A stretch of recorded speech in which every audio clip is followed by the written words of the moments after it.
ब्रह्ममुरारिसुरार्चितलिङ्गं निर्मलभासितशोभितलिङ्गम्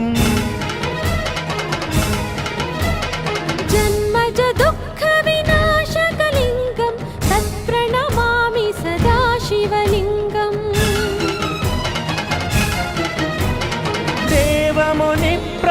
देवमुनिप्रवरार्चितलिङ्गं कामदहनकरुणाकरलिङ्गं रावणदर्पविनाशकलिङ्गं तत्प्रणमामि सदा शिवलिङ्गम्